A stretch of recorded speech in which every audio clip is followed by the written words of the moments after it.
ಸಚಿವ ಸ್ಥಾನದ ಆಸೆ ಬಿಚ್ಚಿಟ್ಟಿದ್ದಾರೆ ಶಾಸಕ ಅಶೋಕ್ ಪಟ್ಟಣ್. ನಾನು ಸಚಿವ ಸ್ಥಾನದ ಆಕಾಂಕ್ಷಿ ಅಂತ ಹೇಳಿದ್ದಾರೆ. ಜಾತಿ ನೋಡಬೇಡಿ ಪಕ್ಷ ನಿಷ್ಠೆ ನೋಡಿ ಅಂತ ಹೇಳಿದ್ದಾರೆ. ಜಾತಿ ನೋಡಬೇಡಿ ಪಕ್ಷ ನಿಷ್ಠೆಯನ್ನ ನೋಡಿ ಮಂತ್ರಿ ಮಾಡಿ.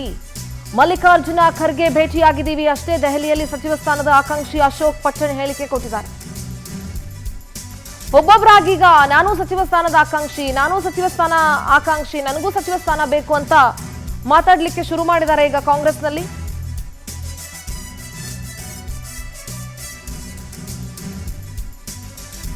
ನಾನು ಕೂಡ ಸಚಿವ ಸ್ಥಾನದ ಆಕಾಂಕ್ಷಿ ಅಂತ ಅಶೋಕ್ ಪಟ್ಟಣ್ ಮಾತಾಡಿದ್ದಾರೆ.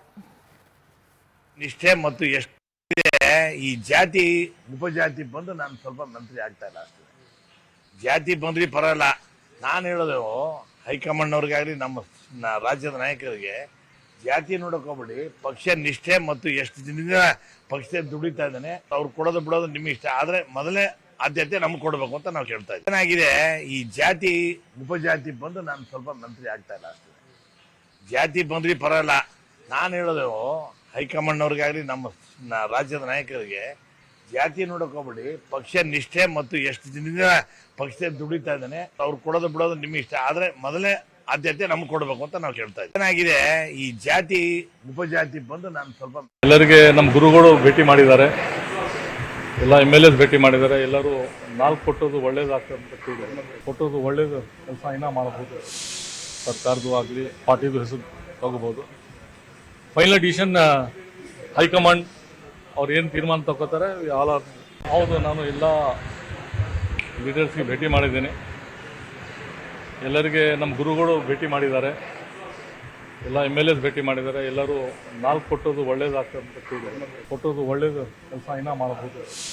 ಸರ್ಕಾರದ್ದು ಆಗಲಿ ಪಾರ್ಟಿದು ಹೆಸರು ತಗೋಬಹುದು. ಫೈನಲ್ ಡಿಸಿಷನ್ ಹೈಕಮಾಂಡ್ ಅವ್ರು ಏನು ತೀರ್ಮಾನ ತಗೋತಾರೆ. ಹೌದು, ನಾನು ಎಲ್ಲ ಲೀಡರ್ಸ್ಗೆ ಭೇಟಿ ಮಾಡಿದ್ದೇನೆ. ಎಲ್ಲರಿಗೆ ನಮ್ಮ ಗುರುಗಳು ಭೇಟಿ ಮಾಡಿದ್ದಾರೆ. ಯಾವತ್ತು ಕೂಡ ಭರವಸೆ ಇಟ್ಟುಕೊಂಡಿದ್ದೇನೆ. ಎಲ್ಲ ಒಂದು ಕಡೆಗೆ ವಿಶ್ವಾಸ ಇದೆ.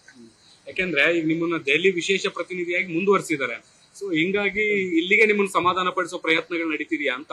ವರ್ಷದ ನಂತರ ಅದು ಯಾವ್ದು ಅಬ್ಸ್ಟ್ರಕ್ಷನ್ ಇರ್ಲಿಲ್ಲ. ನಾನೀಗ 3 ವರ್ಷದಿಂದಲೂ ಕೂಡ ಇದ್ದೇನೆ. ನಾನು ಯಾವತ್ತು ಕೂಡ ಭರವಸೆ ಇಟ್ಟುಕೊಂಡಿದ್ದೇನೆ. ಎಲ್ಲ ಒಂದು ಕಡೆಗೆ ವಿಶ್ವಾಸ ಇದೆ. ಯಾಕೆಂದ್ರೆ ಈಗ ನಿಮ್ಮನ್ನ ದೆಹಲಿ ವಿಶೇಷ ಪ್ರತಿನಿಧಿಯಾಗಿ ಮುಂದುವರಿಸಿದ್ದಾರೆ. ಸೊ ಹಿಂಗಾಗಿ ಇಲ್ಲಿಗೆ ನಿಮ್ಮನ್ನ ಸಮಾಧಾನ ಪಡಿಸೋ ಪ್ರಯತ್ನಗಳು ನಡೀತಿದೆಯಾ ಅಂತ. ವರ್ಷದ ನಂತರ ಅದು ಯಾವ್ದು ಅಬ್ಸ್ಟ್ರಕ್ಷನ್ ಇರ್ಲಿಲ್ಲ. ನಾನೀಗ 3 ವರ್ಷದಿಂದಲೂ ಕೂಡ ಇದ್ದೇನೆ. ನಾನು ಎಲ್ಲಿ ಯಾವ ಸಮುದಾಯಕ್ಕೆ ಯಾವ ಪ್ರಾಂತದಲ್ಲಿ ಇವತ್ತು ಕೈ ಬಿಟ್ಟು ಹೋಗಿದೆ, ಯಾರಿಗೆ ಜವಾಬ್ದಾರಿ ಕೊಟ್ಟಂತ ಸಂದರ್ಭದಲ್ಲಿ ಅದನ್ನ ನಿಭಾಯಿಸಿದ್ದಾರೆ, ಅದನ್ನೆಲ್ಲನೂ ನೋಡ್ಬೇಕಾಗತ್ತೆ. ಸಮುದಾಯವಾರ ಅಂತ ಹೇಳ್ಕೊಂಡು ಕೇವಲ ಹೆಸರಿಗೆ ಕೊಟ್ಟು ನಾಳೆ ಪಕ್ಷಕ್ಕೆ ಇದು ಒಂದು ಅಸ್ತ್ರ. ಎಲ್ಲಿ ಯಾವ ಸಮುದಾಯಕ್ಕೆ ಯಾವ ಪ್ರಾಂತದಲ್ಲಿ ಇವತ್ತು ಕೈ ಬಿಟ್ಟು ಹೋಗಿದೆ, ಯಾರಿಗೆ ಜವಾಬ್ದಾರಿ ಕೊಟ್ಟಂತ ಸಂದರ್ಭದಲ್ಲಿ ಅದನ್ನ ನಿಭಾಯಿಸಿದ